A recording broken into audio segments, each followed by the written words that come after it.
जय राधा माधव, जय कुंज बिहारी। जय राधा माधव, जय कुंज बिहारी। जय गोपी जन वल्लभ गिरिवरधारी। जय गोपी जन वल्लभ गिरिवरधारी। यशोदानंदन व्रज जन रंजन, यशोदानंदन व्रज जन रंजन। यमुना तीर वनचारी, यमुना तीर वनचारी। जय राधा माधव, जय कुंज बिहारी। हरे कृष्ण कृष्ण कृष्ण हरे हरे, हरे राम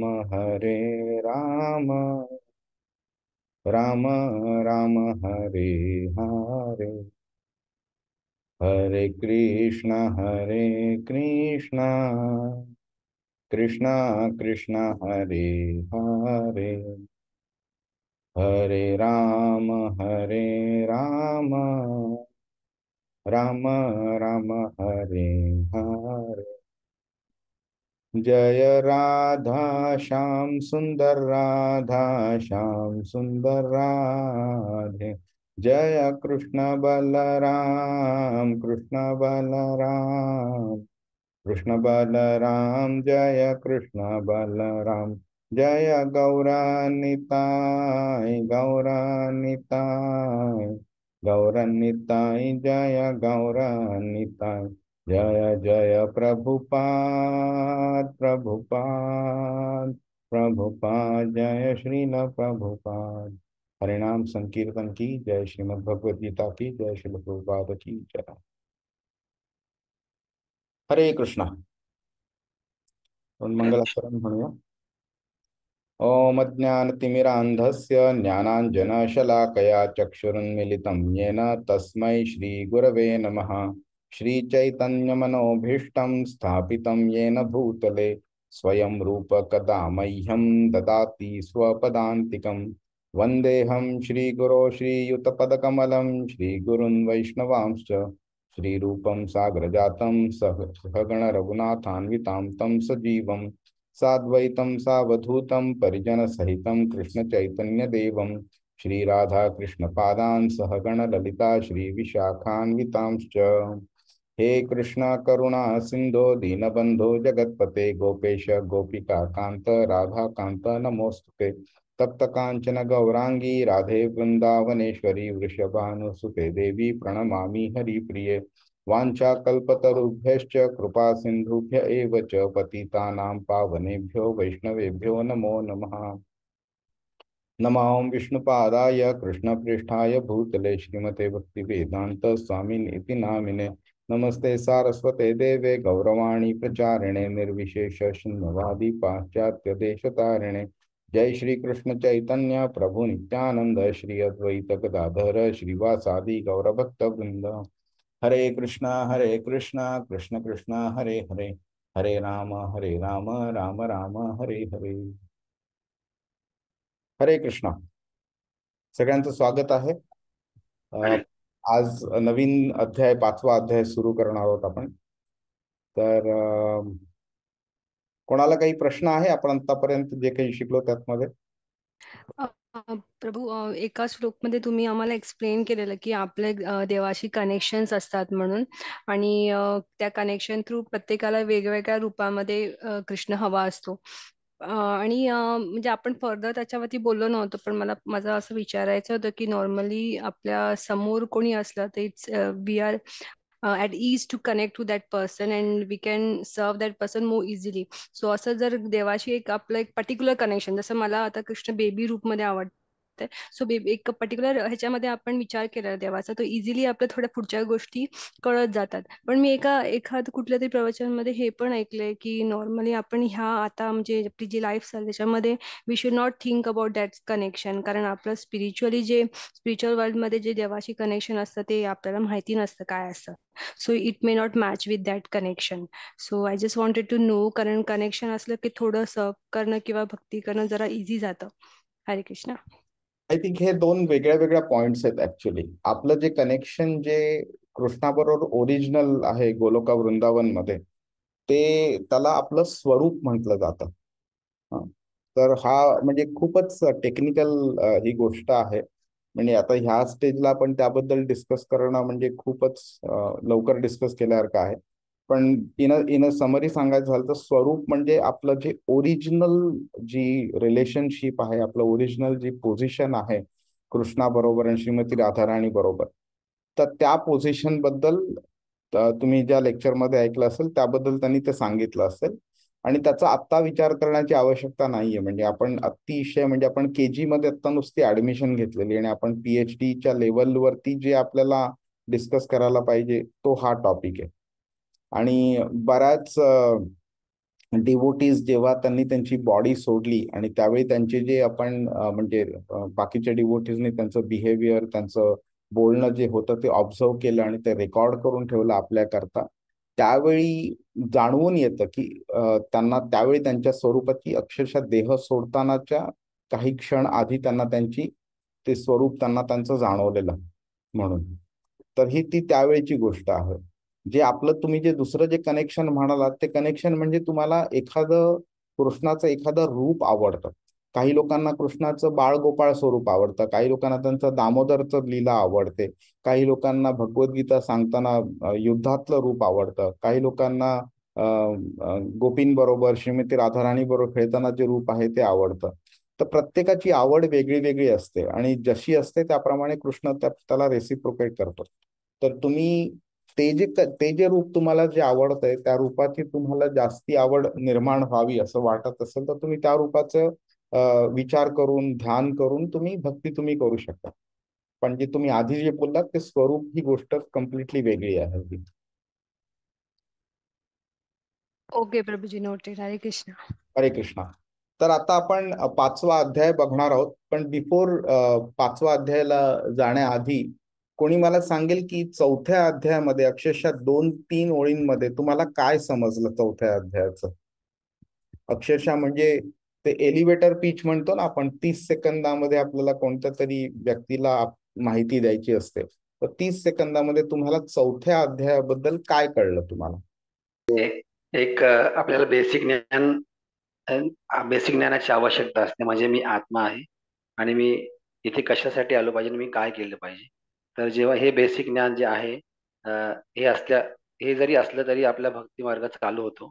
आणि आणि आणि इन अ सिस्टमॅटिक वे आपल्याला भक्ती करायची असेल तर देन आपल्याला गुरुची आवश्यकता असते. आणि गुरुकडे तुम्हाला जायचं असेल तर अगोदर तुम्हाला शरण जावं लागतं, त्याचे शरण जावं लागतं. त्यांना फॉलो करावं लागतं आणि त्यांची सेवा करावी लागते आणि नम्रतेने त्यांना प्रश्न विचारावे लागतात. आणि हे केल्यानंतर आणखीन आपल्या परत रिव्हर्स वे आपल्याला परत आपल्या ज्ञानात आणखीन भर होतो. आणि आपला नंतर आपण जे पण कर्म करतो त्याची फळं ज्या प्रकारे यज्ञात जसे भस्म होतात, आहुती होते, तसे आपले जे फळं असतात कर्माचे ते पण हे होतात, नष्ट होतात आणि आणि आपण कर्मबंधात बांधले जात नाही. हे माझ्या लक्षात. छान, खूप छान. सीमा माताजी, अभिनीत प्रभू, मनाली माताजी, तुम्हाला काय ऍड करायचं ह्या व्यतिरिक्त? मला जे बोलले त्या व्यतिरिक्त काय आहे? हो, मी एक महत्वाचा जो पॉइंट मला आठवतोय प्रभूजी, की कृष्ण भगवान हे नेहमी सांगतात की तुझे जे मन आहे ते माझ्यावर आसक्त ठेव. आणि ते आसक्त कसं होऊ शकतं, तर पहिल्यांदा आपली विश्वास असला पाहिजे. विश्वास असेल तर श्रद्धा डेव्हलप होते. श्रद्धा असेल तर त्या ज्ञानाच्या मार्गावर आपण जाऊ शकतो. आणि ज्ञान असेल तर आपण शांती मिळवू शकतो. आणि शांती मिळाली तर आपली चेतना शुद्धी होऊन आपण कृष्ण भक्ती किंवा कृष्णाजवळ जाऊ शकतो. हा एक महत्वाचा मेसेज मला आठवतोय प्रभूजी. बर. पण हे कसं आहे की हे असं नाहीये की एक मिळाल्यावरती दुसरं, दुसरं मिळाल्यावरती तिसरं. ते चेतना शुद्धी जी आहे ना, ही नंतर होते असं नाहीये. कारण आपण जेव्हा हरिनाम संकीर्तन करतो, ते हरिनाम संकीर्तन चेतना शुद्धी होण्याच्या करता आपण करत असतो. Meaning that is not the only objective, पण one of the main objective. जसं म्हणजे आपण आपल्या शरीरामध्ये बॅक्टेरिया निर्माण झाले, डिसीज निर्माण झाला, तर आपण कसं मेडिसिन घेतो आणि त्याला, त्या बॅक्टेरियाला, त्या डिसीजला आपण काढून टाकतो. तसंच जेव्हा मनाला क्लीन करायची वेळ येते, त्यावेळी हरिनाम संकीर्तन ऍज अ मेडिसिन म्हणून आपण ते घेतो. आणि ते आपलं ते डिसीज, मेंटल डिसीजेस जे असतात ते क्लीन करण्याचे काम करतात. ऑफकोर्स सांगितल्याप्रमाणे की त्याच्या करताच आपण करतो असं नाहीये, पण ते पण एक त्याचा फायदा होतो त्याचा. प्रभूजी, तुम्ही सांगितल्याप्रमाणे म्हणजे सारांश मध्ये एकदम थोडक्यात सांगायचं झालं तर हे भगवंतानी दिलेलं दिव्य ज्ञान आहे आणि ते आपण परंपरेतून घेतलं पाहिजे.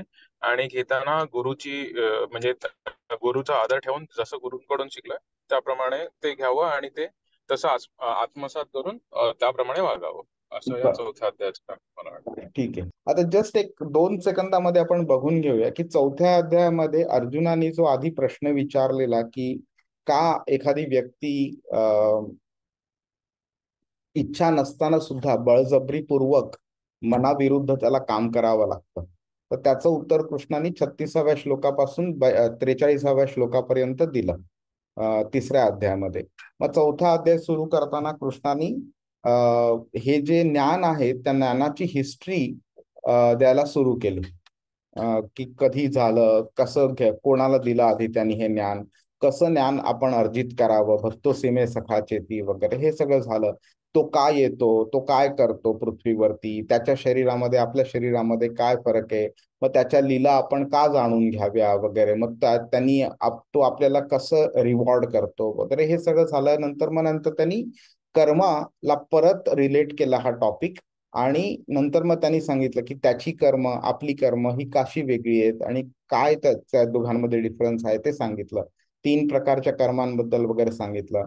आणि नंतर हे कर्म केल्याने आपल्याला काय फायदा होईल हे त्यांनी 24व्या श्लोकापर्यंत सांगितलं. आणि 24व्या श्लोकामध्ये त्यांनी प्रत्येक जी भौतिक गोष्ट आहे त्याच्यामध्ये जर कृष्णाला मध्ये आणलं आपण, तर त्या प्रत्येक गोष्टीला आपण स्पिरिच्युअलाइज कसं करू शकतो हे त्यांनी सांगितलं.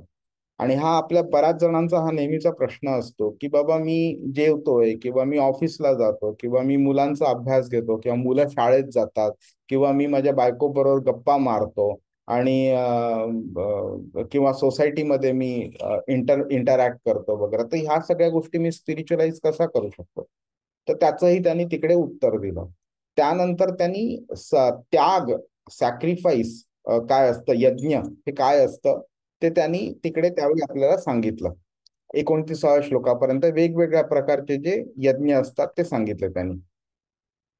त्यानंतर ते यज्ञ केल्याने काय फायदा होतो, तर ज्ञान मिळतं. मग ज्ञान मिळतं तर ज्ञानाचा काय फायदा होतो ते त्यांनी सांगितलं.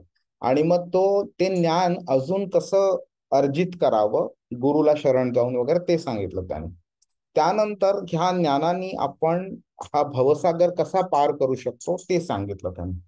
ठीक आहे. आता एवढं सगळं सांगितलं तर ह्याचा अर्जुनाशी काय संबंध होता. अर्जुनाने सुरुवातीला काय प्रश्न विचारलेला की बाबा मी युद्ध करावं की करू नये, तर त्याच्याशी ह्याचा काय संबंध आहे. तर संबंध असा की अर्जुनाला कृष्ण इथे सांगतोय यज्ञ ही गोष्ट जी आहे, सॅक्रिफाईस, ही आयुष्याच्या प्रत्येक गोष्टीमध्ये करता येते.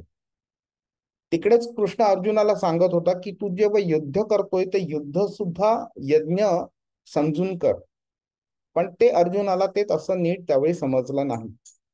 त्यातनं जे ज्ञान मिळणार आहे, दिव्य ज्ञान, त्या ज्ञानामुळे तू हे भवसागर पार करू शकतो हे त्याला ह्या दोघांची रिलेट नाही झाला की त्याचं युद्ध आणि यज्ञ हे सेमच आहे आणि त्याचा सुद्धा दोघांचा दिव्य ज्ञानाशी संबंध आहे हे त्याला समजलं नव्हतं.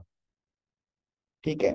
आणि मग चौथ्या अध्यायातल्या 41व्या श्लोकामध्ये कृष्ण असे काही 2-3 शब्द वापरतो ज्याच्यामुळे अर्जुन कन्फ्यूज होतो आणि मग परत तो एक प्रश्न कृष्णाला विचारतो. तर आपण ते आज आपण फक्त पहिल्या 5व्या अध्यायाचा सारांश आणि तो पहिला प्रश्न अर्जुनाने का विचारला, काय विचारला, का विचारला, त्याचं मागे बॅकग्राऊंड काय होतं वगैरे ते समजून घेऊया आपण. तर तर तिसऱ्या अध्यायाचं आणि 5व्या अध्यायामध्ये एक खूप अशी एक समानता आहे. तर तिसऱ्या अध्यायाचं शीर्षक आहे कर्मयोग आणि 5व्या अध्यायाचं शीर्षक आहे कर्मसन्यास योग. तर असं आपल्याला वाटतं की कर्मयोग म्हणजे कर्म करावं, फळाची चिंता करू नये. आणि कर्मसन्यास योग ह्याचा आपला एक अर्थ निघू शकतो असा की कर्माचा संन्यास करणं म्हणजे कर्मसन्यास योग असं होऊ शकतं. पण ते तसं नाहीये आणि कृष्ण आपल्याला पहिल्या 6 श्लोकांमध्ये ते छान व्यवस्थित एक्सप्लेन करतो आपल्याला. पण कर्मसन्यास योग म्हणजे काय, तर कर्मातनं जे फळ मिळतं त्या फळाचा संन्यास करणं आणि ती जी मानसिक वृत्ती असते की मी कर्म फळाची अपेक्षा ठेवून करतोय, फळ मिळावं म्हणून कर्म करतोय, फळ मिळणार नसेल तर मी कर्म करणार नाही, ही मानसिक वृत्ती, त्या मानसिक वृत्तीचा संन्यास करणं म्हणजे कर्मसन्यास योग. आणि ह्याचं जे कंटेंट जो आहे तिसऱ्या अध्यायाचा आणि 5व्या तो पण सिमिलर आहे की अर्जुन जो प्रश्न तिसऱ्या अध्यायात विचारतो पहिल्या आणि दुसऱ्या श्लोकात तोच प्रश्न पण थोडं स्ट्रॉंगली तो कृष्णाला 5व्या अध्यायाच्या पहिल्या श्लोकात विचारतो. तिसऱ्या अध्यायामध्ये कृष्ण निष्काम कर्मयोग, सकाम कर्मयोग आणि ऍज अ एक्झाम्पल म्हणून दुसऱ्यांकरता, उदाहरण म्हणून दुसऱ्यांकरता कर्म करावं अशा 3-4 भागांमध्ये तिसरा अध्याय 35व्या श्लोकापर्यंत सांगतो.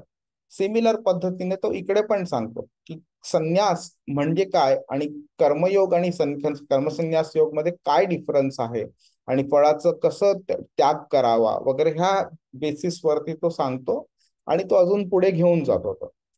तर तसं बघितलं तर हे दोन्ही अध्याय सिमिलर आहेत. पण तिसरा अध्याय जर पहिल्या दुसऱ्या पातळीवरती म्हणजे पहिल्या दुसऱ्या फ्लोअरवरती होता तर 5वा अध्याय आहे तो आपल्याला 10व्या माळ्यावरती नेऊन ठेवतो. तो कृष्ण ह्या चॅप्टर मध्ये भरपूर डीप मध्ये जातो, खूप डीप मध्ये जातो आणि there is a good chance he philosophy तुम्हाला थोडी कन्फ्युजिंग वाटू शकते. मी माझ्या परीने संपूर्ण प्रयत्न करेन सोप्या भाषेत इलॅबोरेट करणं. पण जर का तुम्हाला काही असं कन्फ्युजन वाटलं, प्रश्न तर तुम्ही नक्कीच विचारू शकता आणि मी प्रयत्न करू शकतो उत्तर देण्याचा. पण अगदीच समजा तरी सुद्धा समजा कन्फ्युजन असेल आणि स्पष्ट नाही झालं, मी उत्तर नाही देऊ शकलो नीट, तरी काही मोठी काळजी करण्याची आवश्यकता नाहीये. कारण हा सगळा जो कृष्ण आता 5व्या अध्यायात सांगतो ते सगळं त्या भक्तियोगाशी रिलेटेड आहे. आणि भक्तियोग आपण जेव्हा 7व्या अध्यायापासून चालू करू त्यावेळी ह्या सगळ्या गोष्टी प्रॉपरली क्लिअर होऊन जातील तेव्हा. कृष्ण अर्जुनाचा प्रश्न काय होता तिसऱ्या अध्यायाच्या पहिल्या दुसऱ्या श्लोकामध्ये की तुला जर माहित आहे की हा एवढं घोर युद्ध आहे आणि इतकी लोक मारली जाणार आहेत आणि तुला हेही माहित आहे की एखाद्या व्यक्तीने योगी बनलं पाहिजे ना, तपस्या केली पाहिजे, तर मग तू मला का अशा ह्याच्यामध्ये गुंतवतोयस की ज्याच्यामुळे मला लोकांना मारावं लागेल, युद्ध करावं लागेल आणि लोकांना मारावं लागेल, तू का गुंतवतोयस मला. सिमिलर प्रश्न तो 5व्या अध्यायातही विचारतो की बाबा मी युद्ध करावं की करू नये, कार्य म्हणजे कर्म करावं का कर्म करू नये, कर्म करावं का कर्म संन्यास घ्यावा, हे मला तू नक्कीपणे निश्चितपणे सांग. मला दोन्ही बाजूनी तू उत्तर देतोयस तू, मी एक्झॅक्टली काय करावं हे मला कळत नाहीये. आता गंमत काय होते, आपण आपल्याला हे जाणलं पाहिजे की भगवद्गीता ही दोन्ही जेव्हा सैन्य कुरुक्षेत्रावरती जमले होते त्यानंतर अगदी संपूर्णपणे ते रेडी होते फायटिंग करायला. अशा वेळी अर्जुन कृष्णाला बोलतो की रथ माझा मध्यभागी घेऊन चल, मला सगळ्यांना हे इथे जे जमले ते त्यांना बघायचंय. आणि तिकडे मग तो गलित गात्र होतो आणि तो युद्ध करणार नाही, न योत्से इति गोविंदम असं तो बोलतो आणि तो बसतो ह्याच्यावरती, रथावरती. त्यावेळी अर्जुन आणि कृष्ण भगवद्गीता सुरू करतात, म्हणजे कृष्ण सांगायला सुरू करतो आणि अर्जुन प्रश्न विचारतो. आता ह्या दोघांकडे वेळ जी आहे खूप लिमिटेड आहे. ते म्हणजे श्रीमद भागवतम मध्ये 18,000 श्लोक 7 दिवस आणि 7 रात्र कंटिन्युअसली शुकदेव गोस्वामी सांगत होते. तेवढा वेळ तर ह्या दोघांकडे नक्कीच नव्हता. त्यांच्याकडे अतिशय लिमिटेड वेळ आहे. तर लिमिटेड वेळ असताना कोणी टाइमपास म्हणून परत विचारलेला प्रश्न उत्तर दिल्यावरती सुद्धा परत तोच प्रश्न विचारणार असं तर करणार नाही ना. तर मग अर्जुनाने जर का प्रश्न विचारलाय 5व्या अध्यायामध्ये पहिल्या श्लोकामध्ये, जो त्यांनी 3ऱ्या अध्यायाच्या पहिल्या आणि 2ऱ्या श्लोकात पण विचारला होता, तर तो त्यांनी का विचारला हे इम्पॉर्टंट आहे जाणून घेणं. कारण जोपर्यंत प्रश्न काय आहे आणि का विचारला आहे हे जोपर्यंत समजत नाही तोपर्यंत आपल्याला उत्तराचा अर्थ कळणार नाही, आपल्याला उत्तर कृष्णाने असं का दिलं म्हणून.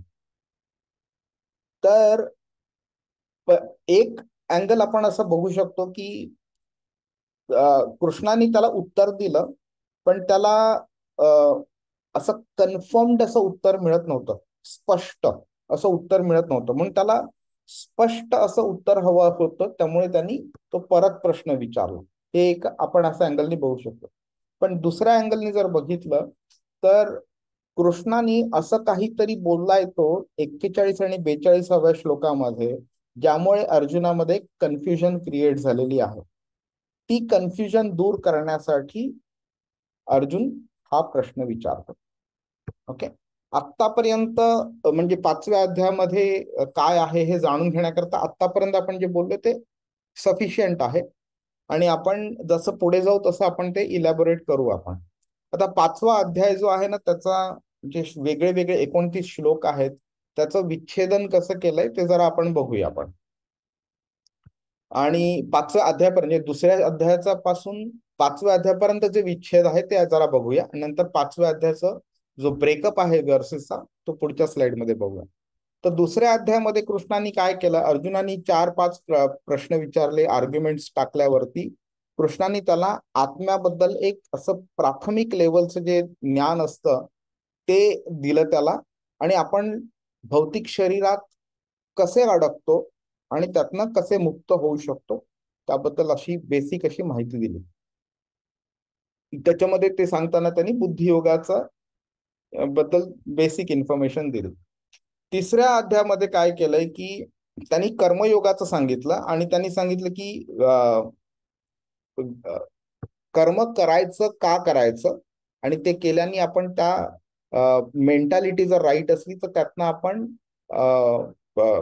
त्या कर्माच्या बंधनातनं आपण कसे मुक्त पडू शकतो, आणि जर का व्यवस्थित आपण ज्ञान मिळवलं तर आपण म्हणजे आपल्याला कोणतंही कर्तव्य पार पाडावं लागत नाही, which is a higher level stage. नंतर 4थ्या अध्यायामध्ये कृष्णाने परत अर्जुनाला स्पष्ट केलं की जे आपण संन्यास घेतो, आपण त्या सॅक्रिफाईस करतो, यज्ञ करतो, त्याच्यामध्ये जे ज्ञान मिळतं ते ज्ञान दिव्य ज्ञान असतं. त्या ज्ञानाचं कृष्ण बरेच ऍडव्हान्टेजेस सांगतो, त्याचं ऍप्लिकेशन कसं करायचं ते सांगतो. आणि अजून एक महत्वाची गोष्ट म्हणजे कर्मात अकर्म आणि अकर्मात कर्म कसं पाहू शकतो आपण ते सांगितलं त्यांनी. हा, नंतर तो 5व्या अध्यायामध्ये ही एक 2 गोष्टी स्पष्ट करतो की आपण जेव्हा भक्ती करतो, ही भक्ती जे आपण संन्यास घेतो म्हणजे कर्मातनं जेव्हा आपण मुक्ती मिळवायचा प्रयत्न करतो, म्हणजे कर्म करावं लागणार नाही, त्या स्टेजमधनं जेव्हा आपण मुक्ती मिळवायचा प्रयत्न करतो त्या स्टेजपेक्षा भक्ती किती चांगली हे कृष्ण इकडे एक्सप्लेन करतो. तर 29 श्लोक आहेत 5व्या अध्यायामध्ये. त्याच्यामध्ये पहिल्या श्लोकामध्ये कृष्ण कर्मयोग आणि कर्मसन्यास योग ह्याच्यामध्ये काय चांगलं आणि काय एक्झॅक्टली त्याचा अर्थ आहे ते सांगतो तो. आणि ते पुढे कृष्ण ते असं डिटेलमध्ये घेऊन जातो. मी ते तुम्हाला नेक्स्ट टाइम स्लाइड मध्ये घालीन आणि तुम्हाला एक्सप्लेन करेन. ह्यावेळी ते जरा ते मिस झाली होती स्लाइड आता. तर आपण पहिला अध्याय 5व्या अध्यायाचा पहिला श्लोक आपण बघूया. अर्जुन उवाच संन्यासं कर्मणां कृष्ण पुनर्योगं च शंससि यच्छ्रेय एतयोरेकं तन्मे ब्रूहि सुनिश्चितम्. अनुवाद कोण वाचेल? हरे कृष्ण. हरे कृष्ण. अर्जुन म्हणाला, हे कृष्ण, सर्वप्रथम तुम्ही मला कर्माचा त्याग करण्यास सांगता आणि पुन्हा तुम्ही भक्तिपूर्वक कर्मांची प्रशंसा करता. आता या दोन्हीपैकी कोणते अधिक लाभप्रद आहे ते कृपया मला निश्चितपणे सांगाल का? हरे कृष्ण. हरे कृष्ण.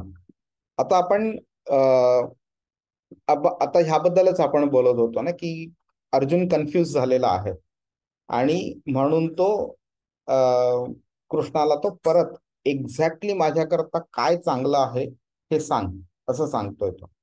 आणि ह्याबद्दल आपण थोडीशी चर्चा केली. तर आता त्या स्टेप पासून पुढे जाऊया. तर एक्झॅक्टली तो का कन्फ्यूज झाला हे आपण बघूया. ठीक आहे. तर त्याच्याकरता अर्जुनाचा आधी डाऊट काय होता हे आपण समजून घेऊया. अर्जुनाकडे कोणते दोन ऑप्शन्स होते? युद्ध करावं किंवा युद्ध करू नये. आणि त्याच्याकरता म्हणजे काय की कर्म करावं किंवा कर्म करू नये, हे दोन ऑप्शन्स होते. तर ह्या दोन ऑप्शन्समुळे तो काय होत होता की कृष्णाने जे काही सांगत होता ते ह्या दोन ऑप्शन्स द्वारे त्याचं अनालिसिस करत होता. आणि त्या अनालिसिस मधनं तो त्याला प्रत्येक श्लोकाला प्रत्येक इन्स्ट्रक्शनला तो पाहत होता की इथे कर्म करायला सांगतोय आणि इथे कर्म करू नये असं सांगतोय. आणि त्यामुळे त्याला वाटत होतं की कृष्ण सांगतोय हे दोन्ही बाजूनी बोलतोय. आणि ते कसं कन्फर्म झालं तर 41व्या श्लोकामध्ये कृष्ण म्हणतो योग संन्यस्त कर्माणम. ओके. आता ह्याच्यामध्ये 3 शब्द एकत्र जोडली गेलेली आहेत. ती कोणती आहेत? योग, संन्यास आणि कर्म. तर म्हणजे काय, आता योग म्हणजे काय झाला? आता योग हा शब्दाचे बरेच अर्थ निघतात आणि आपण ते बघूया की काय काय अर्थ निघतात आणि ते का निघतात असं ते. पण आत्ता या स्टेजला योग म्हणजे कर्मयोग आहे. नंतर संन्यास म्हणजे त्याग करणं. आणि तिसरं आहे कर्म म्हणजे कृती करणं. आता अर्जुनाला काय वाटतंय की कर्माचा संन्यास करायला कृष्ण सांगतोय. पण इथे कृष्ण काय सांगतोय इथे की तू संन्यासच्या मेंटॅलिटीमध्ये तू कर्म कर. अर्जुन इथे कर्मसन्यासच्या दृष्टीने विचार करतोय आणि कृष्ण तिथे कर्मयोगाच्या दृष्टीने बोलतोय. मिनिंग कर्म, योग आणि नंतर संन्यास मेंटॅलिटीने. अर्जुन काय करतोय? कर्म, संन्यास आणि योग ह्या 3 शब्दांना तो अशा रीतीने त्यांनी जॉईन केलंय आणि तो तसा विचार करतोय. ह्याच्यामुळे तो संभ्रम आहे तो निर्माण झालेला आहे. कृष्ण अर्जुनाला कर्मफलाचा त्याग कर ह्या मनस्थितीमध्ये कर्म करण्यास सांगतो आहे. आणि अर्जुन त्याला समजतोय की कर्माचा संन्यास कर, कर्माचा त्याग कर. आणि गमत कशी आहे की ह्या पुढचा जो श्लोक आहे 42वा त्याच्यामध्ये कृष्ण त्याला युद्ध कर म्हणून सांगतो. तस्माद ज्ञान संभूतम हृत्स्थम ज्ञानासीनात्मना चित्वैनम संशयम योगम आतिष्ठोत्तिष्ठ भारत. युद्ध कर, उठ, उभारा आणि युद्ध कर असं कृष्ण अर्जुनाला सांगतोय. आता तो कन्फ्युज झालाय की बाबा एका ठिकाणी तू बोलतोस की कर्माचा संन्यास कर, दुसऱ्याच श्लोकामध्ये तू बोलतो युद्ध कर. युद्ध म्हणजे मी क्षत्रिय आहे तर माझ्याकरता ते कर्म झालं. म्हणजे कर्म संन्यास कर म्हणून सांगतो आणि कर्मयोग कर, कर्म कर म्हणून पण सांगतोय. मग मी एक्झॅक्टली काय करावं हा त्याचा प्रश्न आहे. अर्जुन म्हणजे कृष्ण संपूर्ण 4थ्या अध्यायामध्ये यज्ञ ह्या गोष्टीबद्दल तो भरपूर डिटेलमध्ये बोलतो. आणि यज्ञ हे आपल्या भौतिक जीवनाच्या प्रत्येक गोष्टीमध्ये कसं रिलेट करू शकतो आपण तेही सांगतो. तर तो इनडायरेक्टली अर्जुनाला हेही सांगत होता की तू तू क्षत्रिय आहेस, तुझं कर्म आहे युद्ध करणं. तर ह्या युद्धामध्ये, ह्या लढाईमध्ये सुद्धा तू यज्ञ म्हणून तू तुझं कर्म करू शकतोस. आणि यज्ञ ही काही अशी गोष्ट नाही की फक्त 2 ब्राह्मण एकत्र आले तर होम केला की तो यज्ञ झाला. यज्ञ हे आपल्या जीवनाशी प्रत्येक गोष्टीमध्ये आपण यज्ञ करत असतो. काय म्हणजे यज्ञ म्हणजे ह्या कॉन्टेक्स्ट मध्ये सॅक्रिफाईस झालं, राईट. सॅक्रिफाईस आपण करतो ना. कधी कधी आपल्याला ऑफिसला जायला उशीर झालेला असतो, मग एखाद्या वेळी आपण ब्रेकफास्ट न करता जातो, तर सॅक्रिफाईसच झालं. एखादी हायर लेवलची गोष्ट ऑब्टेन करायची असेल आणि त्याच्याकरता आपल्याला लोअर लेवलची गोष्ट गिव्ह अप करायची असेल तर आपण काय म्हणतो, त्यांनी सॅक्रिफाईस केलं. त्यांनी आपल्या जेव्हा मुलगा परीक्षा जवळ आली की तो अभ्यास करतो आणि अभ्यास करायचा आहे म्हणून तो टीव्ही बघत नाही, खेळायला जात नाही मित्रांबरोबर, त्यावेळी तो सॅक्रिफाईसच करत असतो. तर सॅक्रिफाईस ही प्रत्येक गोष्टीमध्ये येते.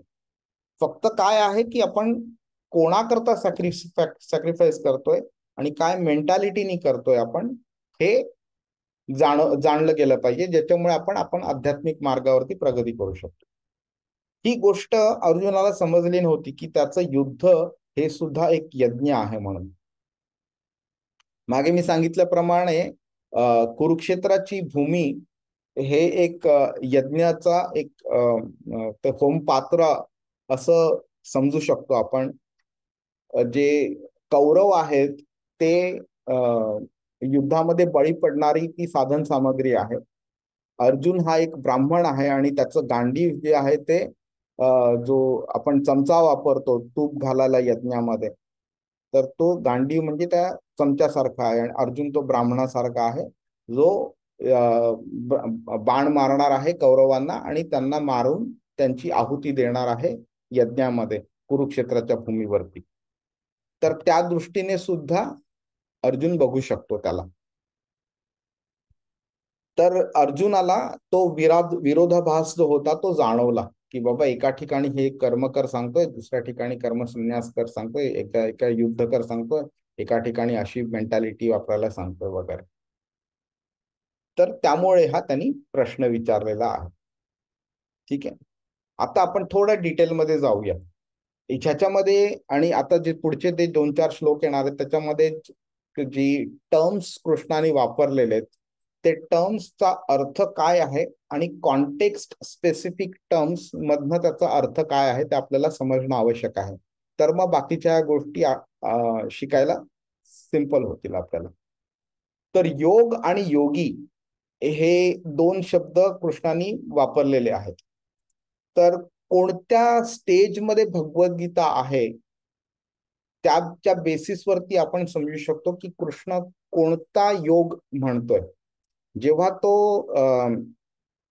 दुसऱ्या अध्यायात होता त्यावेळी आधी कर्मकांड चालू होतं, त्यावेळी त्यांनी योग हा शब्द वापरला नाही. योग हा शब्द त्यांनी 38व्या 39व्या 40व्या श्लोकामध्ये त्यांनी वापरायला सुरू केला त्याने. कारण का, तो तिकडे तो कर्मयोगाबद्दल सांगणार होता. नंतर जसं जसं हा पुढे येतो तिकडे तो कर्मसन्यास योग म्हणून त्याचं रेलेव्हन्स येतं. नंतर तो अजून पुढे गेल्यावरती ज्ञान योग येतो, नंतर ध्यान योग येतो आणि नंतर अजून पुढे गेल्यावरती योग म्हणजे भक्ती योग असं होतं. तर ह्या टप्प्यावरती योग म्हणजे कर्मयोग आहे. कर्मयोगामध्ये काय आहे की कर्म करावं लागतं आपल्याला आणि त्याच्यामध्ये आपण ते कर्म करतो ते स्वतःसाठी करत नाही, इतरांकरता करतो आणि फळाची अपेक्षा न ठेवता करतो आपण. ह्याचा अष्टांग योग, ध्यान योग ह्याच्याशी आत्ता तरी संबंध नाहीये, तो संबंध नंतर जुळून येईल तो.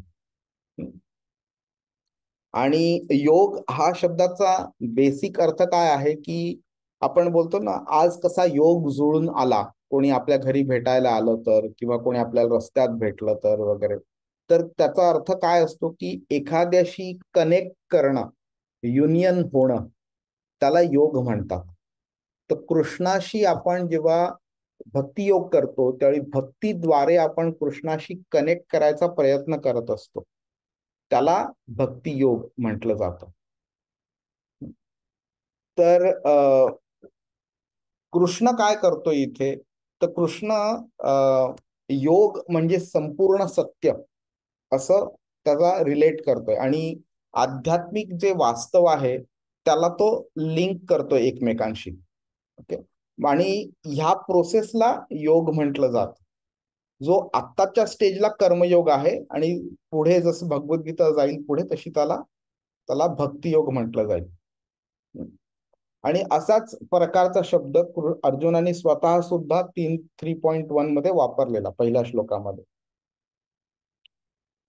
अजून एक गोष्ट जाणून घेण्याची आहे की ह्या स्टेजला कृष्ण ज्ञान योगाशी योग हा शब्द जुळवत नाहीये. आणि ते आपण कसं कळतं आपल्याला, तर 3ऱ्या अध्यायाच्या पहिल्या 2ऱ्या श्लोकामध्ये जेव्हा अर्जुन प्रश्न विचारतो त्यावेळी 3ऱ्या श्लोकामध्ये कृष्ण अर्जुनाला उत्तर द्यायला चालू करतो. त्या उत्तरामध्ये कृष्ण 2-3 असे स्पेसिफिक शब्द वापरतो ज्याच्यामुळे आपल्याला हे कळून येतं. तर कृष्ण काय बोलतो, लोकेस्मिन विविधा निष्ठा पुरा प्रोक्ता मया नघ. आता तो बोलतो ज्ञानयोगेन सांख्यानाम कर्मयोगेन योगिनाम. म्हणजे काय आहे, तर जे लोक ज्ञानयोगचा प्रोसेस फॉलो करतात त्याला सांख्यानाम म्हणतात. म्हणजे सांख्य पद्धती जी आहे त्या पद्धतीचे जे अभ्यासक आहेत त्यांना तो ज्ञानयोगी म्हणून म्हणतो. पण जे कर्मयोगेन योगिनाम, जे कर्मयोगाचा जे प्रोसेस आहे जी ते फॉलो करतात त्यांना तो फक्त योगी असं म्हणतो. म्हणजेच काय झालं, तर योग कर्मयोगाला म्हटलेला आहे आणि कर्मयोगाचा जो प्रोसेस आहे त्याला जो फॉलो करतोय त्याला कृष्ण योगी म्हणतोय. ज्ञानयोगी किंवा कर्मयोगी असं स्पेसिफिक नाही म्हणत, त्याला इन जनरल योगी म्हणतो. तर हे समजणं का आवश्यक आहे का, तर जेव्हा कृष्ण हे शब्द वापरेल त्याचा तो कॉन्टेक्स्ट काय आहे आणि त्याचा मिनिंग काय येतो हे समजणं आपल्याला सिंपल पडेल. आता अजून एक कसं होतंय की बऱ्याच वेळा काय होतं की आपल्याला एखादा प्रश्न पडतो आणि आपण विचार करतो की जाऊ दे ना, सोडणं, काय फरक पडतोय नाही विचारलं तर. किंवा आपण विचारतो ते पण असं आपल्याला वाटतं की समोरचा व्यक्ती उत्तर देईल नाही देईल, बरोबर देईल नाही देईल माहित नाही, त्यामुळे आपण कधी विचारायचं म्हणून विचारतो आपण. पण त्याच्यामध्ये एक प्रामाणिकपणा नसते. कधी कधी काय होतं की आपल्याला डाऊट येतो आणि आपल्याकडे 2 ऑप्शन्स असतात. आपल्याकडे ऑप्शन ए किंवा ऑप्शन बी. आपला कल असतो ऑप्शन ए कडे. पण आपल्याला स्वतःहून तो डिसिजन घ्यायचा नसतो. आपल्याला वाटतं की ज्या व्यक्तीला आपण विचारायला जातो त्यांनी आपल्याला सांगावं ऑप्शन ए घे, म्हणजे आपल्याला ते करायला बिनधास्त आपण करू शकतो.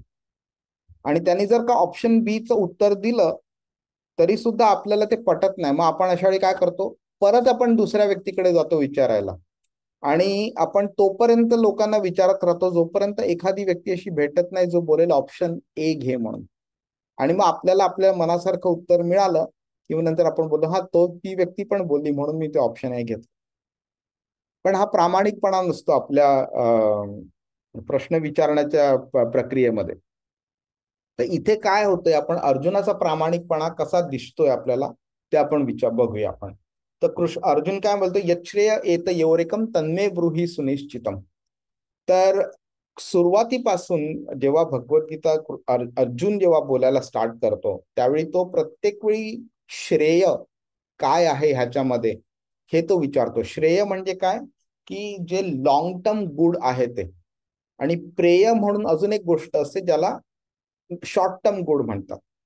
तर शॉर्ट टर्म गुड म्हणजे छोट्या काळाकरता आपल्याला काही फायदा होतो आणि आपण लॉंग टर्म जो फायदा आहे त्याला इग्नोर करतो आपण.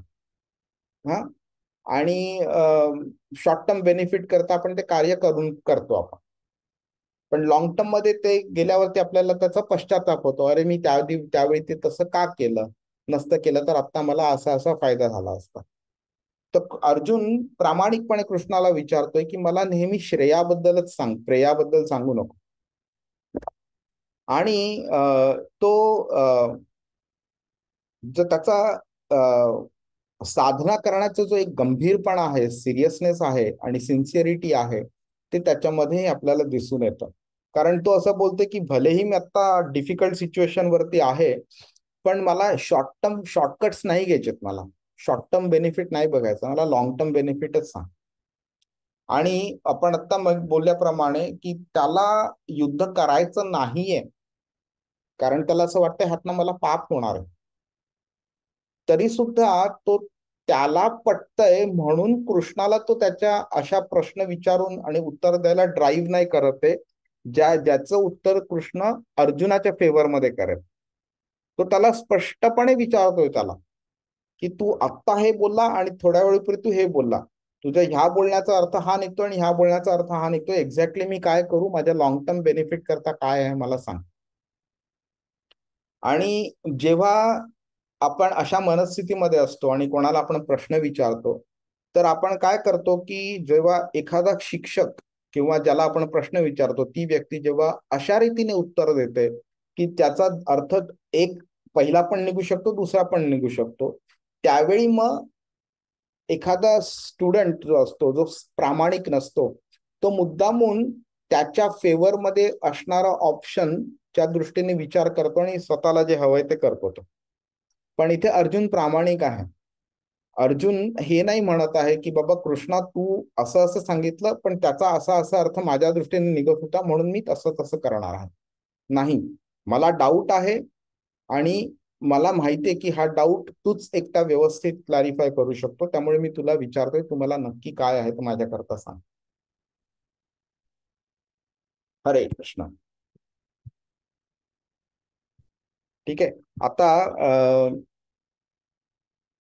अजून एक गोष्ट आपण बघू शकतो की हा प्रश्न भलेही आता अर्जुनाने विचारलेला आहे, पण डायरेक्टली नाही, सॉरी इनडायरेक्टली कृष्णाने ह्याचं उत्तर ऑलरेडी दिलेलं आहे. 4:41 मध्ये बोलतानाच कृष्ण असं बोललेला, निबध्नंती धनंजय. तर निबध्नंती म्हणजे काय, तर बंधन मध्ये अरे कर्मामध्ये आपण बांधले जाणार नाही, निबध्नंती असं कर्म, त्याबद्दल कृष्ण बोलतो इकडे. तर आपण बंधनात कधी अडकतो, कृष्ण काय म्हणालेला, आत्मवंतम न कर्माणी, म्हणजे आत्म्याच्या लेवलवरती तुम्ही कर्म करा, तुम्ही स्थित व्हाल. आणि निबध्नंती धनंजय, तुम्ही कर्माने बांधले जाणार नाही, हे त्यांनी आधी सांगितलेलं. तर आता काय झालंय की आपण बंधनात कधी बांधले जातो, जेव्हा आपण कर्म करतो. जर कर्म कोणी केलंच नाही तर कर्म बंधनात बांधले जाणं शक्यच नाही. म्हणजेच काय की कृष्णाने अर्जुनाला कर्मसन्यास घे असं सांगितलंच नाहीये. कर्मसन्यास घे जर असं सांगितलं असतं तर कृष्णाला तर स्वतःला माहिती की कर्मसन्यास घेतलं तर कर्म करावं लागत नाही. कर्म जर केलंच नाही तर मग कर्माचं फळ कसं मिळेल, आणि कर्माचं फळ मिळणारच नसेल तर मग कर्मबंधनात बांधले जाणं शक्यच नाही, हे तर कृष्णाला तर ऑब्व्हियसली माहितीच आहे.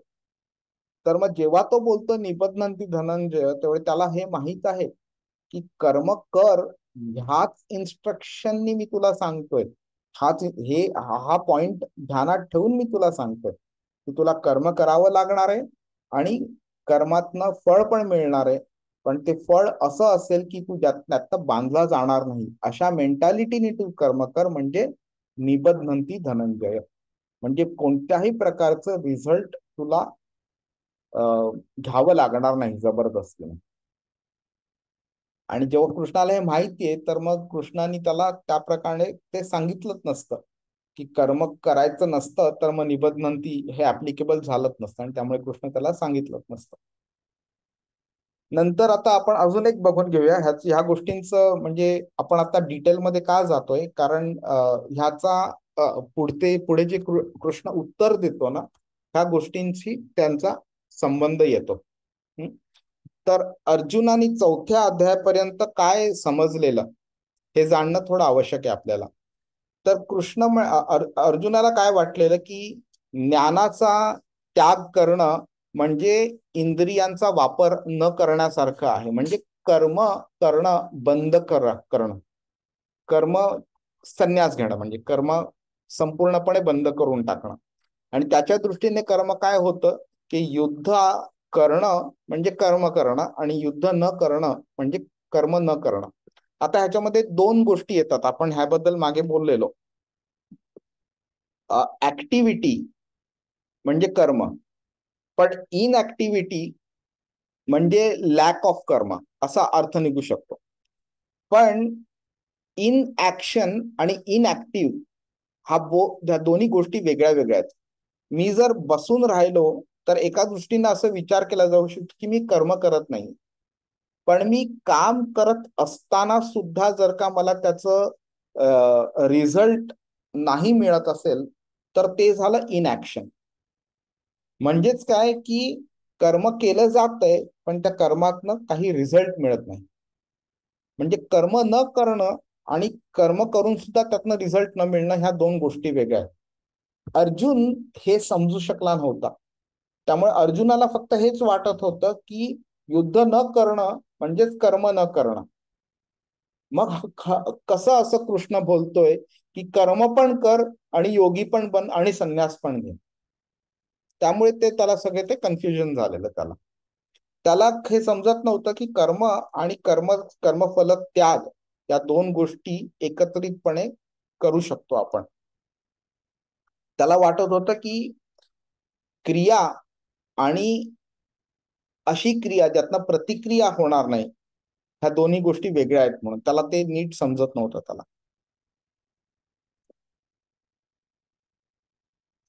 ओके ना, आता प्रश्न मनात येऊ शकतो ना की जर का कृष्णाला माहित होतं की ह्या शब्दांमुळे अर्जुन गोंधळला जाऊ शकतो, तर मग कृष्णाने त्याला मुद्दामून का गोंधळात टाकलं. त्यांनी अजूनही म्हणजे हे क्लॅरिफिकेशन म्हणजे अर्जुनाच्या मनात डाऊट आहे, त्यांनी मिसअंडरस्टँड केलं हे कृष्णाला तर समजलं आहेच. त्यामुळे अर्जुनाला एक चान्स मिळावा प्रश्न विचारायला, ज्याच्यामुळे कृष्णाला ऑपॉर्च्युनिटी मिळेल, त्याचं व्यवस्थित आणि डिटेलमध्ये उत्तर देता येईल आणि ज्यामुळे आपल्यासारख्या व्यक्तींना फायदा होईल त्याचा. हे मेन त्याचं ऑब्जेक्टिव्ह होतं. कारण अर्जुन जेवढा संभ्रमित राहील तेवढा तो प्रश्न विचारेल, जेवढे तो प्रश्न विचारेल तेवढी कृष्णाला उत्तर द्यायला चान्स मिळेल आणि जेवढं कृष्ण डिटेलमध्ये उत्तर देईल तेवढा त्याचा आपल्याला फायदा होईल. त्यामुळे त्यांचा हा जो संवाद आहे तो संवाद अर्जुनाच्या फायद्यापेक्षा तो आपला फायदा जास्ती येतो. त्याला आता परत एक चान्स मिळतो त्याला सांगायला की कर्म आणि कर्मसन्यास हे विरोधक नाही आहेत एकमेकांचे. त्यामुळे संन्यासाच्या भावनेने कर्म करणं हे दोघांमधलं ब्रिज म्हणू शकतो आपण. ओके, हरे कृष्ण. आता अर्जुनाला असं वाटतं की प्रकाश आणि अंधार हे कसे एकमेकांचे विरोधक आहेत, तसंच कर्म आणि संन्यास हे एकमेकांचे विरोधक आहेत, परस्पर विरोधी असं म्हणतो.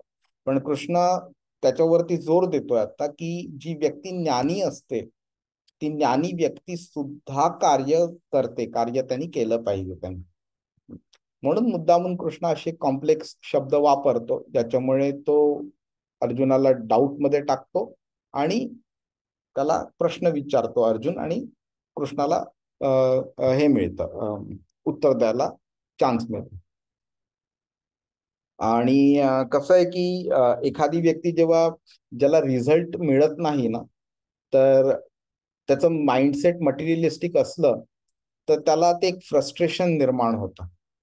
पण इथे कृष्ण काय करतो, इथे कर्मसन्यास शिकवतोय आणि त्यातनं सुद्धा फ्रस्ट्रेशन न मिळता व्यक्ती व्हॉलंटरीली हॅपीली कर्मसन्यास ह्या मेंटॅलिटीने कर्म करतोय, अशा पद्धतीने कृष्ण शिकवतोय इकडे.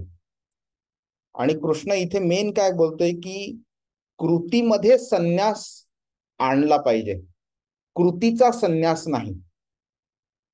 ही खूप मोठी गोष्ट आहे. ही जर का व्यवस्थित समजली आपल्याला तर आपण समजू शकतो की 5वा अध्याय समजला. कृती करताना संन्यासाची मेंटॅलिटी असली पाहिजे, कृतीचा संन्यास नाही. बऱ्याच वेळानं म्हणजे असं आम्ही जेव्हा भगवद्गीता कोणाला शिका म्हणून सांगतो किंवा आई वडिलांना सांगतो की मुलांना तुम्ही शिकवा, क्लासेसना पाठवा आमच्याकडे वगैरे, त्यावेळी आई वडिलांना किंवा लोकांना एक भीती वाटते. त्यांना वाटतं की भगवद्गीता शिकल्यावरती लोक संन्यास घेतात आणि घर सोडून पळून जातात असं त्यांना वाटतं. पण ते एक महत्वाची गोष्ट विसरतात की भगवद्गीता ज्या व्यक्तीने डायरेक्टली कृष्णाकडनं शिकली तो अर्जुन, त्यांनी संन्यास नाही घेतला, त्यांनी युद्ध केलं. नंतर सुद्धा संपूर्ण भगवद्गीतेमध्ये कृष्णाने कुठेही रेकमेंड केलं नाहीये की तुम्ही संन्यास घ्या म्हणून, तुम्ही कर्माचा संन्यास करा, कुठेही रेकमेंड नाही केलेलं. त्यामुळे ज्या व्यक्तींना भगवद्गीता समजलीच नाहीये किंवा ज्या व्यक्तींनी कधी भगवद्गीता वाचलीच नाहीये, त्या व्यक्ती जेव्हा भगवद्गीतेमध्ये काय सांगितलं आहे आणि त्याचा गैरसमज करून घेतात आणि त्यामुळे भगवद्गीतेबद्दल एक भीती निर्माण होते त्यांना, का तर त्यांना भौतिक जीवनाची आसक्ती असते म्हणून भगवद्गीतेच्या शिकवणीबद्दल त्यांना एक भीती निर्माण होते, म्हणून ते भगवद्गीता कधी वाचायचा प्रयत्नच करत नाही. तर हा जो श्लोक आहे आणि ह्याच्या पुढचे जे भगवंतांनी जे उत्तर दिलंय ते उत्तर तुम्हाला व्यवस्थित समजणं आवश्यक आहे. म्हणजे तुम्हाला सुद्धा कळेल की जर का चुकून तुमच्या मनात हा गैरसमज निर्माण झालेला तर तो गैरसमज का गैरसमज आहे हे तुम्हाला समजू शकतं. आणि तुमच्या समोर जर कोणी अशी व्यक्तीने उत्तर दिलं तर तुम्ही त्याला व्यवस्थित तुम्ही एक्सप्लेन करू शकता. ठीक आहे.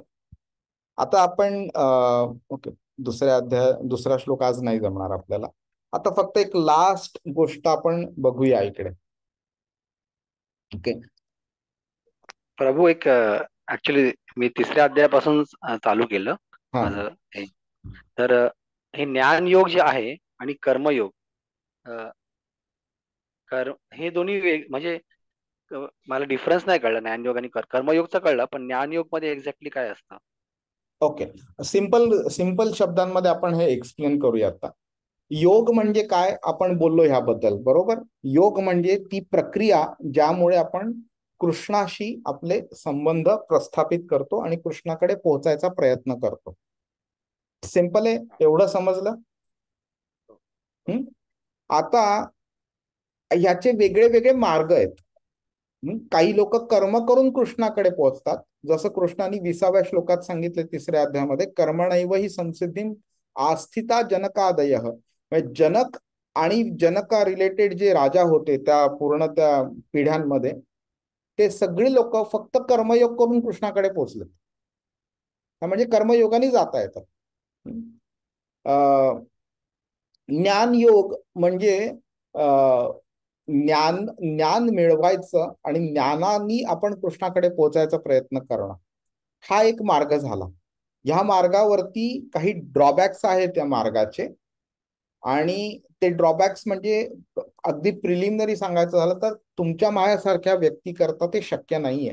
कारण ज्ञान योग जेव्हा आपण करायचा प्रयत्न करतो त्यावेळी आपण कर्म थांबवतो त्यावेळेला, आणि ते कर्म थांबवल्यावरती आपली प्रगती होते. पण ते परफेक्ट नाहीये, का तर निर्विकार ब्रह्मापर्यंत जास्तीत जास्ती ज्ञानयोग आपल्याला घेऊन जाऊ शकतो पुढे. पण ह्या लोकांचं पुढे काय होतं हे कृष्णाने 8व्या अध्यायाच्या 13व्या श्लोकामध्ये सांगितलं आपल्याला, 11, 12, 13 मध्ये सांगितलेलं. आणि हा अल्टिमेट डेस्टिनेशन नाहीये, त्यामुळे कृष्ण स्वतःला रेकमेंड करत नाही. नंतर येतो ध्यान योग, येतो म्हणजे मेडिटेशन करायचं, ध्यान करून पुढे जाऊ शकतो आपण. आणि आहे भक्ती योग आहे, त्या ध्यान योगामध्ये अष्टांग योग पण येतो आणि भक्ती योग आहे. तर हे सगळे वेगळे वेगळे प्रकार झाले. तर ज्ञान अर्जित करून कृष्णाकडे पोहोचणं म्हणजे ज्ञानयोग झाला. ठीक आहे. प्रभूजी, कन्फ्युजन इथे असं होतं की कर्म कर्म आपण अवॉइड करू शकत नाही. That is very clear. Okay, कसं आहे ना ते की त्याला वेगळ्या अँगलनी बघू शकतो आपण. श्वास घेणं म्हणजे सुद्धा कर्म आहे. झोपणं सुद्धा कर्म आहे. म्हणजे अक्षरशः मनात विचार येणं सुद्धा कर्म आहे. तर त्या दृष्टीने बघितलं तर तुम्ही कर्म अवॉइड करू शकत नाही. पण कृष्ण 6व्या अध्यायाच्या तिसऱ्या श्लोकामध्ये सांगतो, आरुरुक्षोर मुनेर योगम कर्म कारणम उच्यते आणि योगारूढस्य तस्यैव शमः कारणम उच्यते. म्हणजेच काय, तर आरुरुक्ष ही जी स्टेज आहे, ध्यान योगामध्ये आपण आल्यावरती पोहोचू. यम, नियम, आसन, प्राणायाम, प्रत्याहार, ध्यान, धारणा, समाधी असे 8 स्टेजेस असतात अष्टांग योगाचे. त्यातले प्रत्याहार पर्यंत जी स्टेज आहे त्याला आरुरुक्ष म्हणतात. तर कृष्ण काय बोलतो की आरुरुक्ष ही स्टेज जर तुम्हाला त्या स्टेजच्या एंड पर्यंत पोहोचायचं तर तुम्हाला कर्म करायला पाहिजे, कर्म कारणम उच्यते. पण तो नंतर बोलतो की योगारूढ ही जी स्टेज आहे, जी ध्यान, धारणा, समाधी ही स्टेज, ते जे स्टेजेस आहेत तिथपर्यंत, त्याच्या पुढे जर जायचं असेल तुम्हाला तर तुम्हाला शमः कारणम उच्यते, म्हणजे स्टॉप करावं लागतं कर्म तुम्हाला. मग त्यावेळी ते ध्यान, ते संपूर्णपणे केंद्रित करणं, ते चक्र वगैरे जे सगळे येतात ना, आणि चक्रांना आपल्या आत्म्यासकट आपल्या डोक्यातनं बाहेर काढण्याचा हा प्रकार जो असतो वगैरे, ते त्यावेळी होतात. नाव गंमत अशी आहे की जर का तुम्ही कर्म नाही केलं तर आपली प्युरिटी होत नाही. आपली जी मेंटॅलिटी जी असते ती इम्प्युअर आहे सध्या, तिला प्युअर करण्याकरता कर्मयोग करायचे आवश्यक पडतं. पण at a certain point of time जेव्हा प्युरिटी सफिशियंटली रीच झाली, त्यावेळी पुढची स्टेज गाठण्याकरता जर का तुम्ही परत कर्म करत राहिलात तर मग तुमचा मार्ग पुढे जायला डिफिकल्टी असते. आणि त्याचं मी एक एक्झाम्पल दिलेलं, बहुतेक ह्या क्लासमध्ये दिलेलं का कोणत्या क्लासमध्ये दिलं आठवत नाही. तर समजा दिल्लीवरून तुम्हाला माउंट एव्हरेस्ट वरती जायचं असेल तर तुम्हाला सुरुवातीला एक बस घ्यावी लागते, जी तुम्हाला दिल्लीवरून माउंट एव्हरेस्टच्या बेस पर्यंत घेऊन जावी लागेल. मग त्या बसला तुम्हाला तिकडे सोडावं लागतं आणि नंतर मग तुम्हाला पायानीच वरती जावं लागतं, तुम्हाला चढून वरती जावं लागतं. मग तुम्ही जर तिकडे बोललात की नाही मी बस घेतली आहे, बस घेऊनच वरती जाणार, तर ती बस वरती जाऊ शकणारच नाही. जायचा प्रयत्न केला तर मे बी बस खाली पडून ऍक्सिडेंट वगैरे होऊ शकतो. तसंच आहे की कर्म तुम्हाला एका स्टेज पर्यंत घेऊ शकतो, त्यानंतर तुम्हाला ते सोडावं लागतं. पण हा मार्ग भयानक डिफिकल्ट आहे, म्हणून क्लेशोधिकतरस्तेषाम कृष्ण बोलतो 12व्या अध्यायाच्या 5व्या श्लोकामध्ये. आणि इतर 2-3 श्लोकांमध्ये सुद्धा कृष्ण बोलतो की हे रेकमेंडेड नाहीये. आणि काय रेकमेंडेड आहे तर भक्तियोग आहे.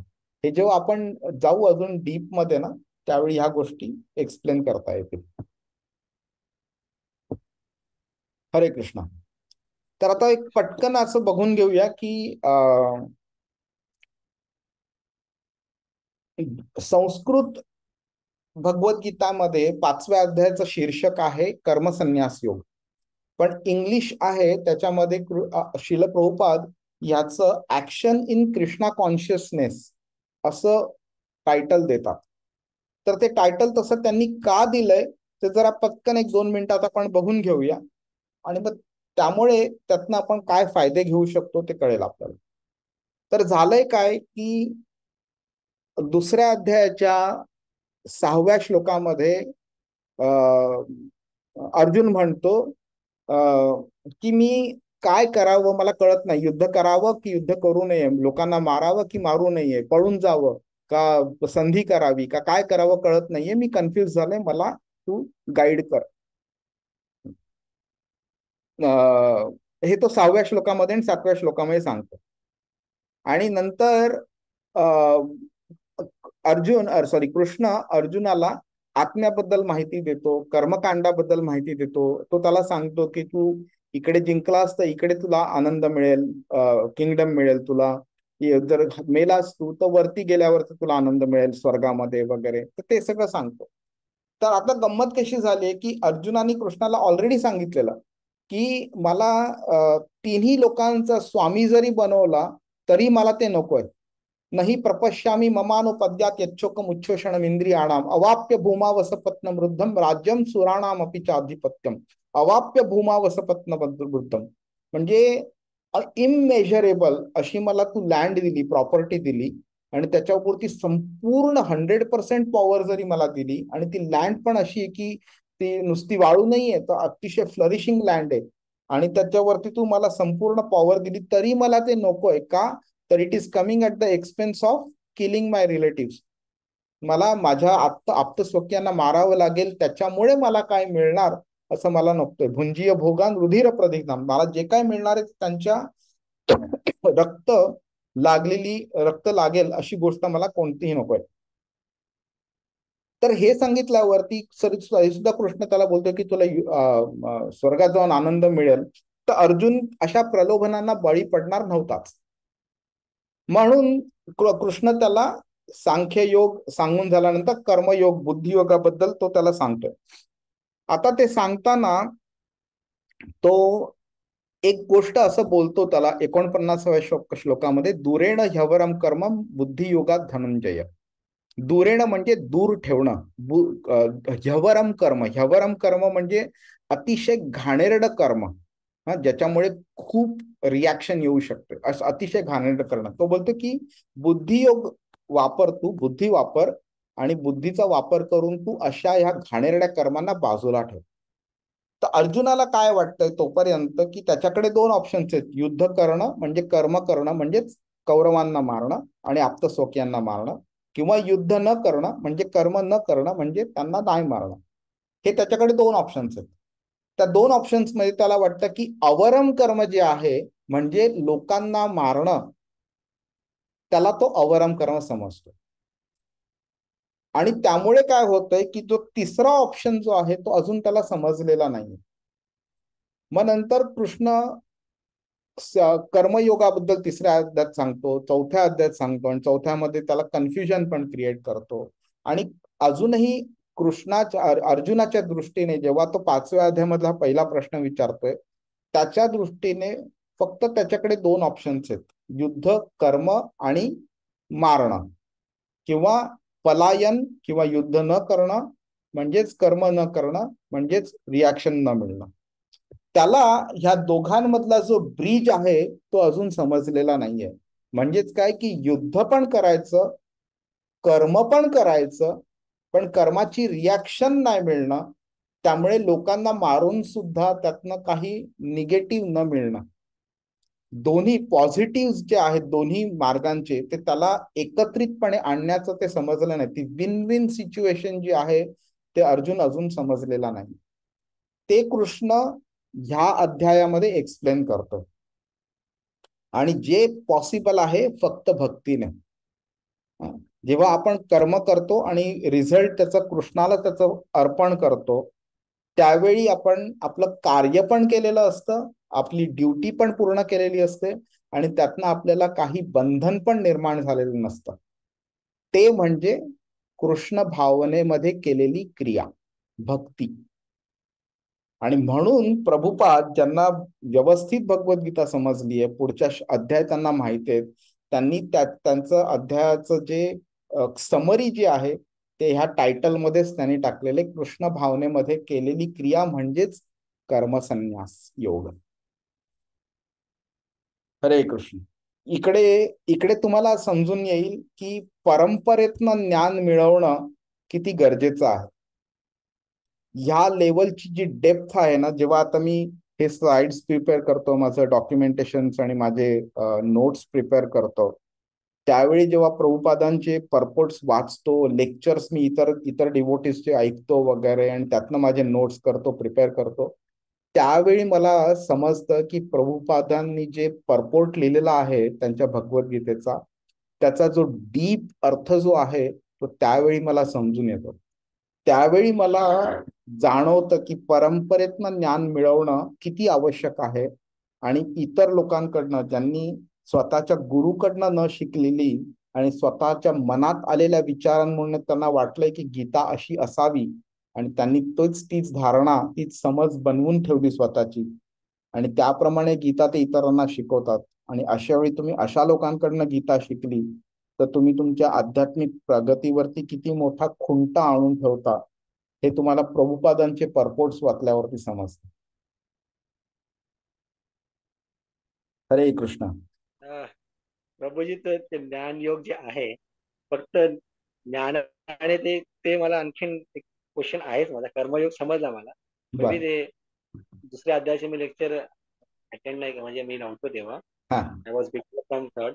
पण फक्त ज्ञानाने ज्ञान योगाने कृष्ण प्राप्ती होते हे थोडं खटक मला. फक्त बर ज्ञानाने. बर. आपण हाच पॉइंट जो आहो ना तो आपण परत दुसऱ्या आणि तिसऱ्या श्लोकामध्ये 5व्या अध्यायाच्या मध्ये हा डिस्कस होणार आहे. म्हणजे सांख्य योग आणि ज्ञान योग ह्याचं रिलेशन काय आहे आणि सांख्य योग शिकताना आपण काय शिकतो आणि ते कसं कृष्णाशी आपण रिलेट करू शकतो याबद्दल आपण डिस्कशन नक्कीच करणार आहोत. आणि तुम्हाला समजा तरी सुद्धा ते समजा पूर्ण नीट नाही समजलं तरी डोंट वरी. 13व्या अध्यायापासून 18व्या अध्यायाच्या 53व्या श्लोकापर्यंत कृष्ण ज्ञान योगाबद्दल डिटेलमध्ये बोलतो. हा आणि आपण त्यावेळी अतिशय डिटेलमध्ये आपण बोलणार आहोत. म्हणजे प्रकृतीचे जे 3 गुण आहेत सत्व रज तमो गुण वगैरे हे कसे ज्ञान योगाशी रिलेटेड असतात वगैरे ह्याद्वारे आपण ज्ञानयोग कसा शिकू शकतो हे पण कळेल. आणि त्याच्याद्वारे तुम्ही कृष्णाला कसं रिलेट करू शकता ते तुम्हाला त्यावेळी क्लिअर होईल. तुम्हाला थोडासा फक्त काही चॅप्टर्स जाऊ दे क्लॅरिटी येईल तुम्हाला. चला हरे कृष्णा. हरे कृष्णा.